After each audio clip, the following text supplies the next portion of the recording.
While she's best known for the 2012 multi-platinum single, Somebody That I Used to Know, by Gautier, she's also a record producer, actress and model. So welcome to the studio, Kimbra. How are you? I'm so good. Lovely to see you. So lovely to see you. You look wonderful for this time in the morning. We spent hours in makeup even to look half human, and there you go, swanning into the studio looking fab.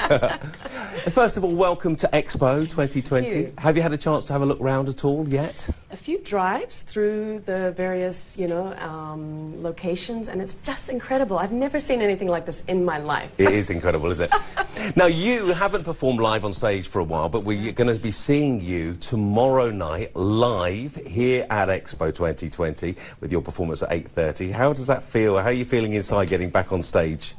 It is so fulfilling to get to see fans again, to sing again on stage. I'm really so grateful just for the opportunity to be doing it at all. Yeah, for sure. And you're in a beautiful pavilion, in the New Zealand pavilion as well, which is...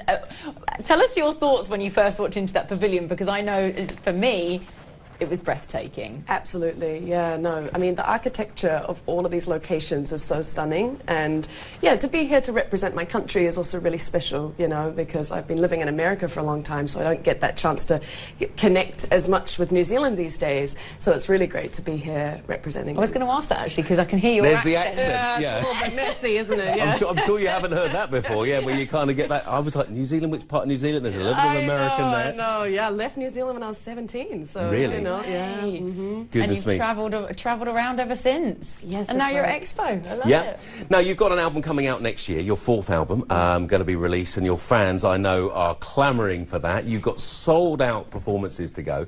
Now, tomorrow night at the Dubai Millennium Amphitheatre at the Al Fasm Park, 8:30 to 9:30, are you going to be doing all new tracks, some classics that you've done before? What's the kind of set like? Yeah, it'll be a mix, but I am pretty focused on playing new material at the moment because I think it's quite fun to test out material on crowds before you release it and to see which ones they like most. And so, yeah, there'll be a bit of both, but I'll also play some of the classics, I guess. I love it when you go to see a live performance and they'll say, oh, this is from an upcoming album. And I remember sometimes you'll hear it and you think, oh, okay, well, it's okay. But then when it then becomes mainstream, you're like, yes, I saw them do that. Yeah. Absolutely. And as a fan, and I'm sure your fans are exactly the same, they'll feel really drawn to you for that and getting to hear that like it's special. Music. Yeah. So we get some new music tomorrow. That's yeah, good. that's going to be great. Yes. So after Dubai, where are you going to be moving on to after that? So you've got a list, I'm sure, ready to go? Yes, we'll be back to New York, which is where I'm based, and I'll be finishing up all the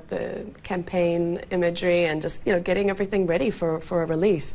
There's a music video coming, which I shot in Iceland, and I'll be continuing to make music videos, so it's all go from here. Yeah. Of course. And I mean, you've been in this industry and singing and performing for a long time. So is it one of those classic stories where it's someone heard me sing and my aunt heard me sing? What was the story? How did it all start? Yeah, I loved musical theatre as a kid, doing the shows at school. So I think that was probably the way that I first started singing. And then from that point, I used to sing the national anthem at the sports games, so it would ask me to do that. So, you just keep working your way up. And then eventually I was part of a sort of high school band competition, and I did very well in it. And so then started to get noticed by management on the internet. Well done. Yeah. Wow. Now listen, you won't realise this, but you've been part of my life for about 10 years, actually. Is that right? Yes, well, my son... That's not as weird as it sounds. It's not Sawbridge, so don't worry. My son, obviously, somebody that I used to know, which is one of the amazing songs, but he used to say to me, Daddy, can we play the Bar Bar Black Sheep song again? Because obviously the little bit of the xylophone, I hadn't realised that it had that Bar Bar Black Sheep. Yes, your son is very perceptive. It was, so it was the Bar Bar Black Sheep song, literally played all the time in my household for probably the last 5 or 10 years. So wow, I'm honoured. No, it really is. And when I told him yesterday, because he lives in the UK, that you were on the show, and he was like...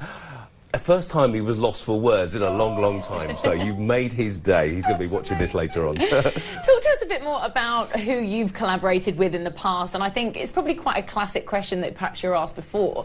But who would you want to collaborate with, especially as your Expo? Anyone from around the world? Oh, wow, yeah. Look, I have a big love of... Kawali music. I have a big love of Ethiopian music. I really, get a lot of inspiration from different parts of the world. I've been lucky to collaborate with people like John Legend and a lot of American artists. He was just here in Dubai actually last week. Fantastic! Yeah. So, but I think I'm always looking to push myself as an artist and go somewhere I haven't gone before. So, whatever way I could collaborate that would, you know, push forward the art and create, maybe, you know, be able to sing in another language or something, that would be a dream for me. Have you ever sung in another language? I don't think I have. I don't think I've ever released anything in another language, no. You know, one of the things that we find here at Expo is that with all the pavilions, 192 of them, there are artists from all over the world singing and using instruments in ways that we probably never even thought about. And, you know, if you get a moment, I'm sure you've probably got management team taking you everywhere, left, right and centre. But if you hear some wonderful sounds, take a couple of minutes, because literally it will blow you away, some of the experiences and sights and sounds here at Expo. It is incredible. Yes, I believe you. Right. You seem like you're exhausted anyway from the whole, like, because it is quite, when you come on, it's a lot. It's a lot to take in. It's a lot to take in. But you've got your base, and we're really excited about your performance tomorrow. So it's tomorrow and the 10th, Tuesday. That's right. Yeah, 2 performances. Yeah. So look forward to that. I know that we've already had lots of people interested in your shows. I know that the performances are sold out. I know that it's going to be amazing, standing room only. So if you're coming to Expo 2020, Kimbra's going to be performing live on stage tomorrow night, 8:30 till 9:30 at the Dubai Millennium Amphitheatre, and you are going to be amazing. I already know it. Fantastic. Thank you so much for coming in and looking as wonderful as you do this early in the morning.